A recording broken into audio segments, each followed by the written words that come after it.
الحمد لله رب العالمين.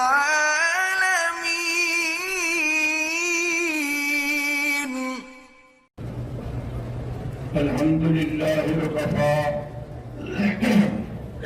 والصلاة والسلام على سيد الرسل وخاتم الأنبياء سيدنا محمد المصطفى وعلى آله المجتبى وأصحابه النجباء. اللهم صل على سيدنا محمد النبي الأمي الهاشمي وعلى آله وأصحابه نجوم الهدى. أما بعد فقد قال الله تبارك وتعالى في القرآن المجيد والفرقان الحميد: أعوذ بالله من الشيطان الرجيم. بسم الله الرحمن الرحيم. إنما يريد الله ليذهب عنكم الرجس أهل البيت ويطهركم تطهيرا. قال النبي صلى الله عليه وسلم: من أحبني فأحب أهل بيتي، أو كما قال النبي صلى الله عليه وسلم: صدق الله العلي العليم وصدق رسوله النبي الكريم، ونحن على ذلك لمن الشاهدين ومن الشاكرين، والحمد لله رب العالمين. رب اشرح لي صدري ويسر لي أمري واحلل عقدة من لساني يفقهوا قولي. رب زدني علما. برادران اسلام، سابقہ دروس میں صحابہ کے فضائل اور آخری درس میں سیدہ عائشہ صدیقہ بنت صدیق رضی اللہ تعالی عنہا کے فضائل تھے. آج کے درس میں اہل بیت کے بارے میں کچھ عرض کر رہا ہوں کہ اہل بیت سے مراد جو ہے وہ حضور صلی اللہ علیہ وسلم کی بیویاں ہیں. کیونکہ قرآن کی تفسیر کرتا ہے. حضرت ابراہیم علیہ السلام کے قصے میں بھی یہی آتا ہے کہ جب انہوں نے خوشخبری دی فرشتوں نے: تعجبین من امر اللہ رحمت اللہ علیکم وبرکاتہ اہل البیت. تو اہل بیت سے مراد حضور صلی اللہ علیہ وسلم کی سب سے پہلے تو ازواج مطہرات ہیں، کیونکہ ابتدا میں سارا ذکر بھی اہل بیت کا آ رہا ہے، حضور کی بیویوں کا آ رہا ہے. یا نساء النبی لستن کأحد من النساء. تو عورتوں کا ذکر ہے: یا ایھا النبی قل لأزواجک ونسائک وبناتک یدنین علیہن من جلابیبہن. وہ بھی ذکر آپ کے اہل بیت کا ہے. اہل بیت کا معنی ہی یہی ہوتا ہے جو آپ کے گھر میں رہنے والا ہو. اب اس اہل بیت کے اس میں حضور کی ذات بھی شامل ہے اور ازواج مطہرات بھی شامل ہیں اور حضور کے اولاد بھی شامل ہیں. حضور پاک میں حدیث پاک میں آتا ہے کہ ایک دن آپ نے حسن حسین رضی اللہ عنہ، سیدہ فاطمہ سیدۃ النساء اہل الجنہ اور سیدنا علی رضی اللہ تعالیٰ عنہ کو بلایا اور ان سب کو اپنی چادر کے اندر چھپایا اور اس کے بعد ہاتھ اٹھا کے دعا مانگی کہ اللہم ہؤلاء اہل بیتی طہرہم تطہیرا. یا اللہ، یہ میرے اہل بیت ہیں، ان کو بھی آپ اس آیت تطہیر میں شامل فرما دیں. بی بی ام سلمہ حضور کی بیوی ہے، وہ بھی وہاں قریب میں موجود تھی. انہوں نے کہا کہ حضور میں بھی کپڑے کے نیچے آ جاؤں. ہم نے فرمایا: ہم تیرا خیر، تمہیں آنے کی ضرورت نہیں ہے، تمہاری اہل بیت ہونے کی آیت تطہیر کی تو لس ہے قرآن میں. یہ تو ان کے لیے میں دعا کر رہا ہوں جن کے نام وہاں نہیں ہیں. اب اللہ نے حضور کی دعا منظور ہو گئی اور وہ بھی اہل بیت میں شامل ہو گئے. تو لہذا ہم جس طرح صحابہ سے محبت کرتے ہیں اسی طرح اہل بیت سے محبت کرتے ہیں. جو آدمی صحابہ سے محبت کرے تو اور اہل بیت سے نہ کرے تو اس کا ایمان کامل نہیں ہوتا. صحابہ کے بارے میں کتنی بڑی آیت ہے جو اللہ نے فرمایا ہے فَإِنْ آمَنُوا بِمِثْلِ مَا آمَنْتُمْ فَقَدْ اهْتَدَوْا. اگر لوگ ایمان لے آئے جیسے صحابہ میں ایمان لائے ہیں تو پھر وہ کامیاب ہوں گے. یعنی صحابہ جو ہے وہ ایمان کا ماڈل ہے, ایمان کا نمونہ ہے, ایمان کا معیار حق ہے کہ ان کی اتباع سے آدمی کو صحیح طریقے سے دین ملتا ہے. اس لیے میرے آقا نے فرمایا اصحابی کالنجوم فبأیہم اقتدیتم اہتدیتم. میرے صحابہ تاروں کی مانند ہیں, آپ جس کی بھی اقتدا کریں گے تو کامیابی حاصل ہوگی. تاروں کا معنی اس لیے ہے کہ ان کے ستارے اونچے ہوتے ہیں, صحابہ کی شان بھی اونچی ہے, اور ایک ستارے روشن ہوتے ہیں, صحابہ کا نام بھی قیامت تک روشن ہے. اور اسی طرح جو آدمی جو بدبخت چاند میں تھوکنا چاہے وہ تھوک اس کے منہ میں آئے گی. اسی لیے جو بھی لافظی صحابہ کے بارے میں تبرہ کرے گا وہ اس کے منہ میں آئے گا اور اسی پر اللہ کا عذاب آئے گا کہ تم نے میرے محبوب کے صحابہ کو برا کہا ہے. تو اس میں اللہ تبارک و تعالیٰ دنیا و آخرت میں ذلت کی زندگی عطا کرے گے. لہٰذا ہمیشہ یاد رکھیں کہ صحابہ سے بھی محبت اور اہل بیت سے بھی محبت. سب سے پہلے حضور صلی اللہ علیہ وسلم نے سیدہ خدیجہ الکبریٰ رضی اللہ تعالیٰ عنہ سے شادی کی. اس وقت میرے آقا کی عمر مبارک 25 سال تھی اور سیدہ خدیجہ کی عمر 40 سال تھی. اب لوگ جو ہے نا جی نعوذ باللہ جو منکر رسول ہیں, جو منکر حبیب مصطفیٰ ہے, وہ کہتے ہیں جی اس عورت سے شادی کرنے کی کیا ضرورت تھی, حضور اس کا مال حاصل کرنا چاہتے تھے. ملا شادیاں تو حضرت نفس کے لیے اٹھائی اللہ کے بندے. اگر حضور نے شادی کرنی ہوتی اپنی خواہش نفسی کے لیے تو کنواری لڑکی ہوئی شادی کر. حالانکہ حضور کی تو ساری بیویاں جو ہیں وہ ساری کی ساری بیوہ ہیں. آپ نے 11 نکاح فرمائے ہیں لیکن 2 آپ کی زندگی میں فوت ہو گئی تو باقی 9 بچ گئی. 9 جو تھی وہ آخر وقت تک حضور صلی اللہ علیہ وسلم کے گھر میں رہی اور آپ کی بیوی اور ساری کی ساری بیوہ ہے. تو اگر حضور پاک نے اپنی خواہش کے لیے شادی کرنا ہوتی تو کون ایسا آدمی ہے جو حضور کو لڑکی نہ دیتا. بلکہ مشرکین مکہ نے تو پیشکش کی تھی کہ یا رسول اللہ قبیلے کی جس خوبصورت لڑکی کے بارے میں آپ فرمائیں ہم دینے کے لیے تیار ہے, لیکن ہمارے بتوں کو گالیاں نہ دیں.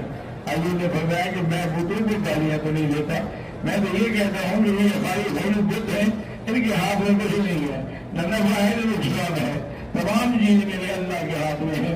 تو آپ کی سیدہ خدیجہ رضی اللہ تعالیٰ عنہا کی وفات کے بعد حضور بہت اداس ہو گئے اور اس کے بعد بیوی خولہ بنت ام حکیم جو ہے وہ آئی. انہوں نے حضور آپ اداس رہتے ہیں اور گھر میں بھی اکیلے ہیں, لہٰذا اگر آپ چاہیں تو میں آپ کے رشتے کے لیے بات کروں.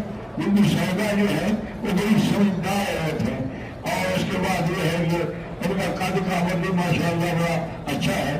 اب پھر میں ٹھیک ہے اگر چاہتی ہوں تو کر دوں. تو دوسرا نکاح ہے میں نے سودا سے کیا.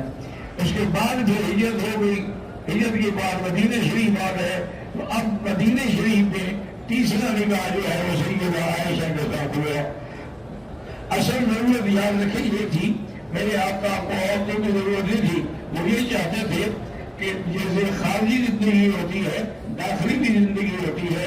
تو گویا کہ یہ 11 مدرسے کھل گئے جو عورتوں کو تعلیم دیتے تھے, دین سکھاتے تھے, قرآن پڑھاتے تھے. تو اللہ کے نبی کی شادیوں کی مقصد ہی یہ تھا اور ان کا کوئی مقصد نہیں تھا.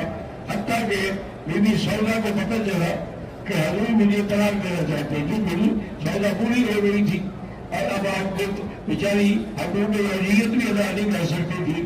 تو اس نے آگاہ کیا کہ یا رسول اللہ میری ایک درخواست ہے کہ آپ مجھے طلاق نہ دیں تاکہ میں قیامت میں آپ کی بیوی بن کے اٹھوں.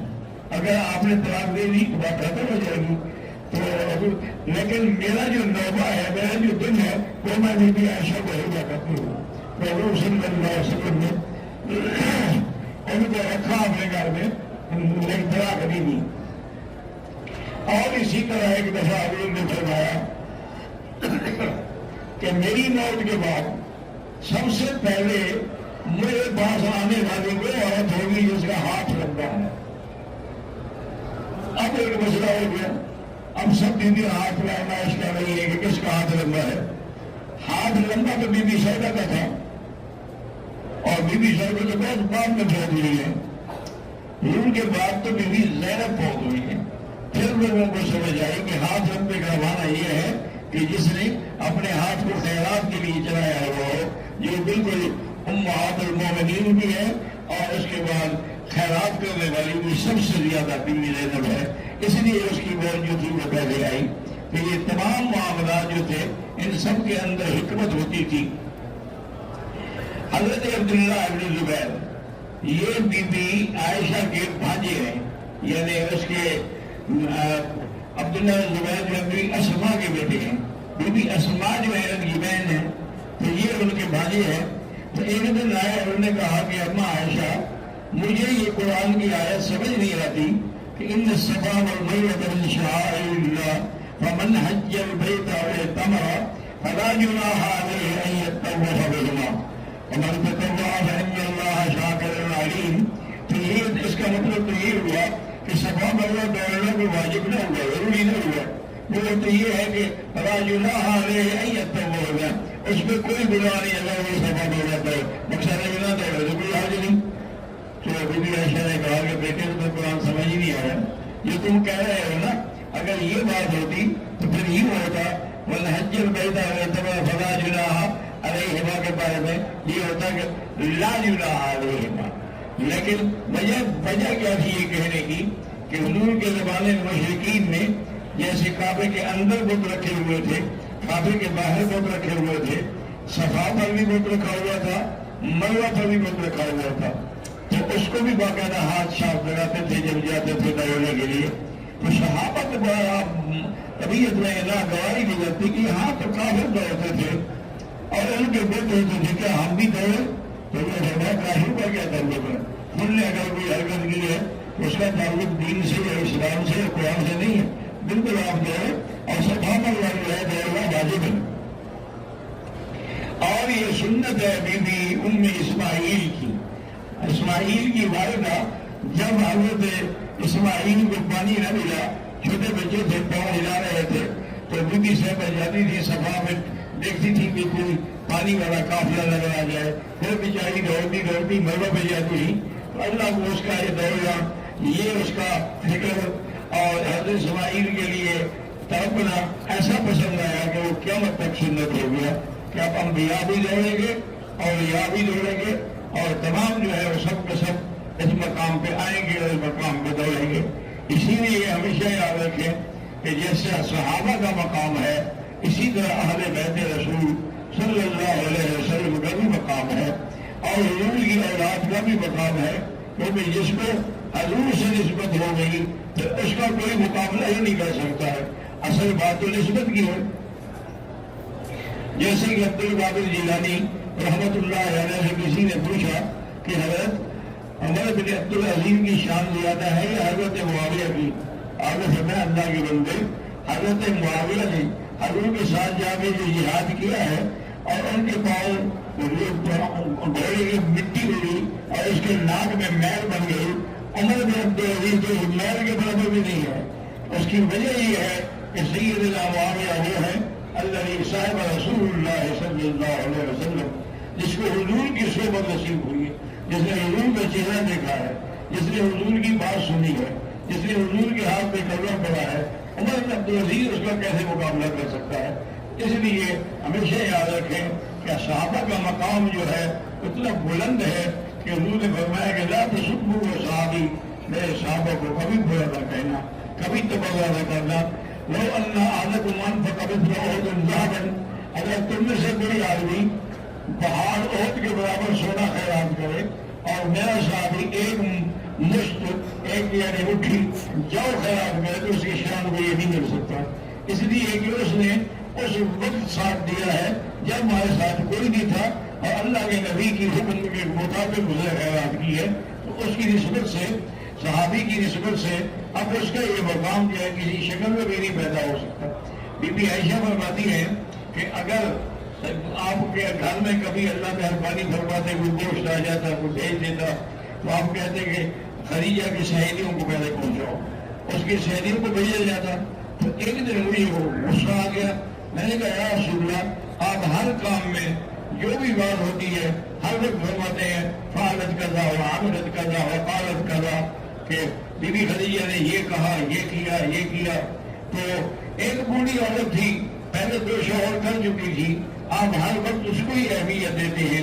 آپ غصے میں آ گئے، فرمایا عائشہ تم لوگوں نے میرا ساتھ اس وقت دیا ہے جب دنیا میرے ساتھ ہے، اور خدیجہ نے میرا ساتھ اس وقت دیا ہے جب میرے ساتھ کوئی بھی نہیں تھا، میرے ساتھ کوئی بھی مدد کرنے والا نہیں تھا، نہ میری امداد کرنے والا تھا، تو میں اس کو کیسے بھول سکتا ہوں؟ تو اس لیے انشاءاللہ قیامت کے دن کتنا بڑا مقام ہوگا کہ ایک دفعہ مناظرہ ہو گیا ماں اور بیٹی کے درمیان۔ ماں سے مراد ہے بی بی عائشہ کیونکہ امہات المؤمنین ہیں، اور بیٹی سے مراد ہے بی بی فاطمہ۔ تو سیدہ فاطمہ وہ بھی سیدۃ النساء فی الجنہ ہے، لیکن بہرحال ہے تو بیٹی ہے جی۔ تو اس نے کہا کہ اماں عائشہ میری شان تم سے ایک لحاظ سے بڑھ کر ہے۔ بی بی عائشہ حیران ہو گئی کہ کیسے بڑھ کر ہے؟ اس نے کہا کہ آپ اگر نسبت کریں گی تو یہی کہیں گے کہ وہ بکر کی بڑی ہے، اور میں حضور صلی اللہ علیہ وسلم کی بیوی ہوں۔ تم نے دنیا کا مسئلہ کو دیکھا ہے لیکن آخرت کا مسئلہ نہیں سوچا۔ فاطمہ نے کہا اما وہ آخرت کا مسئلہ کیسے ہوگا؟ اور کہا جب قیامت ہوگی تو جنت میں میں حضور کا ہاتھ پکڑوں گی تو علی کا ہاتھ پکڑوں گی، تو علی کے گھر میں جائے گی میں نبی کے گھر میں جاؤں گی، بتاؤ کہ کون افضل ہے؟ تو اس کے بعد بھی فاطمہ نے بھی کہا کہ اماں میں واقعی آپ کا احترام کرتی ہوں لیکن ایک مسئلہ ذہن میں الجھا لیا تھا، اس لیے میں نے آپ سے پوچھ لیا ہے کہ کس نسبت سے۔